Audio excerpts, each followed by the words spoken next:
इस वीडियो में हम समझेंगे ग्रेविटेशन और ग्रेविटेशनल फोर्स।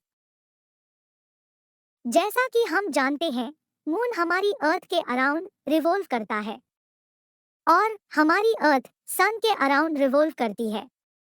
साथ ही सभी प्लैनेट्स सन के अराउंड रिवॉल्व करते हैं। क्या आपने कभी सोचा है कि ये सब कैसे होता है? आसान शब्दों में कहें तो ये सब ग्रेविटेशनल फोर्स के कारण होता है, जिसे लॉ ऑफ ग्रेविटेशन भी कहते हैं। आइए इसे डिटेल में समझते हैं। Law of gravitation. According to this law, every body in the universe attract another body in the universe. इस लॉ के अकॉर्डिंग यूनिवर्स में हर एक बॉडी किसी दूसरी बॉडी को अट्रैक्ट करती है।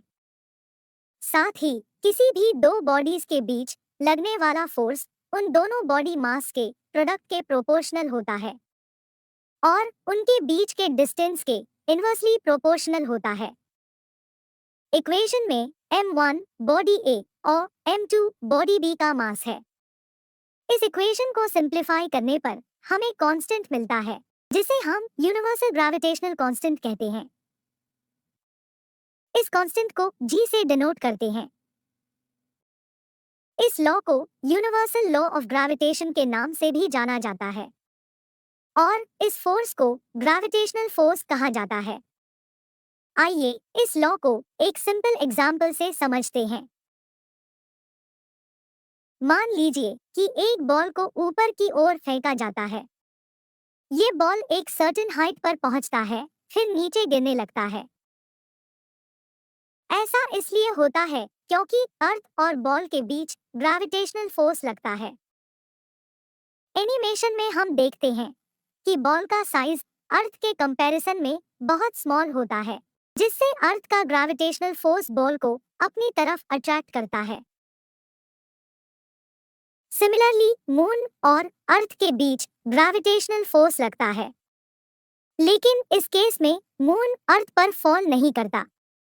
ऐसा इसलिए होता है क्योंकि अर्थ का ग्रेविटेशनल फील्ड मून जैसे लार्ज साइज ऑब्जेक्ट पर इतना इफेक्टिव नहीं होता कि अपनी ओर अट्रैक्ट कर पाए, लेकिन मून अर्थ के अराउंड रिवॉल्व करता है। आइए जानते हैं कैसे। मान लीजिए कि मून एक स्ट्रेट लाइन पे मूव कर रहा है, जो कि इनर्शिया फोर्स के कारण है। मून की वेलोसिटी कांस्टेंट रहती है जब तक कि कोई एक्सटर्नल फोर्स उस पे एक्ट नहीं करता।